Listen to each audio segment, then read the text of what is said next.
Hi YouTube, welcome to Digital Cat. I've been using the Sony RX100 Mark V for a while, a very compact and powerful point-and-shoot camera.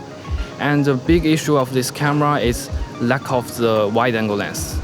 The wide end of this lens is 24mm, and when the image stabilization kicked in, it's just not wide enough.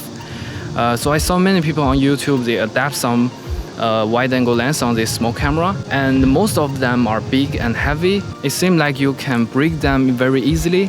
And recently I find this new wide-angle lens called Zomei. It's very small and compact. After my testing, I think this may be the best wide-angle lens for RX100 series. So before I show you my setup and the test footage, I want to say that this is my first YouTube video made in English. Most of my videos were made in Chinese, and I share some skills about 3D animations and game making. So if I made some mistakes about English, please don't just laugh in front of your computer screen. Point that out for me so I can learn more about English. I will be very appreciated. Without all the talking, let's go see this wide-angle lens and some test footage together, okay?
So now I'm working with the wide-angle lens put on my camera, and the image stabilization is off.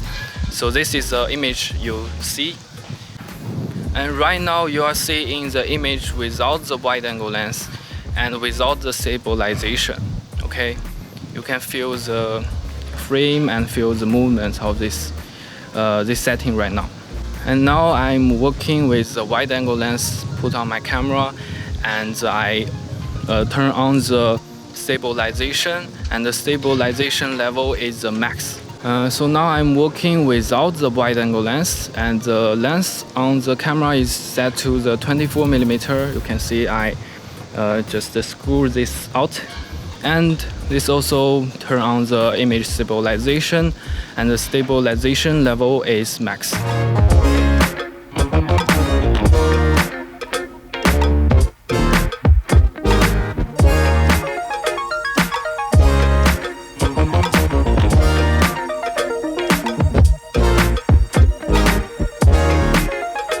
Right now you are seeing the image with the wide-angle lens put on, and I also turned off the stabilization in the camera setting.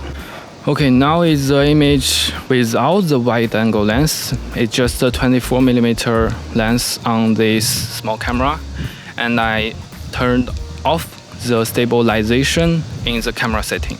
And right now you are seeing the image with the wide-angle lens put on, and also I turned on the stabilization in the camera setting.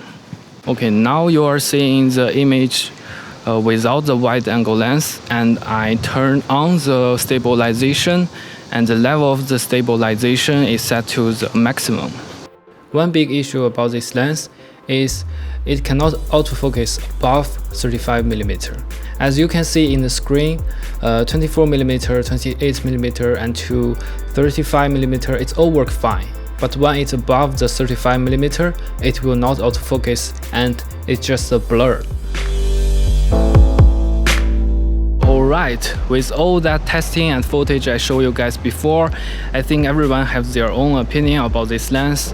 So in my opinion, I think for the RX100 users, especially for those people want to film in themselves, want to vlog. I think this lens is perfect. The good thing about this lens is the price and the size. I'm in China right now, so I bought this lens on Taobao for about $20. And I did the search for you guys. You can buy this lens on Amazon for $30. It's small and it's compact. You don't need to worry about it will fall off your camera. When I use it, I move, I swing, it never fall off the camera. My version of the adapter is using the 3M tape to glue the adapter on the RX100 lens. So for me, I think the 3M tape will hold the small adapter and this small lens perfectly. And let's say you can actually knock this lens off the camera. I believe that will be a very serious impact hit on your camera. And if you can do that, I believe your camera will be broken either. Let's talk about the bad thing of this lens. Of course, you can see the image quality on the edge is not good. But for me, I think that is okay. And sometimes it gives me some retro feeling on the edge. And I only use this lens when I filming myself. And in the other cases, I will screw this lens off and to get the most quality of this camera. And the second issue of this camera is the autofocus issue. When you above the 35mm, it will not autofocus. You have to remember that before you buy this lens, okay? But like I said before, I only use this lens in 24mm, so that will be okay for me. Oh, I think there is another good thing of this lens. You know, I can now see myself in the reflection of this lens, and I think that helped me to reduce my anxiety and nervous. You know, before I try to film in myself using the RX100, I have to see the black hole small lens on this camera, and it make people nervous. Okay, this is pretty much about this lens. And if you guys want to see more footage in different scenes, in different scenario of this lens, please leave the comment below. I will shoot the footage for you guys. And yeah, this is the end of the video. And if you are still watching it, you are very awesome. And thank you for your time. I will see you next time.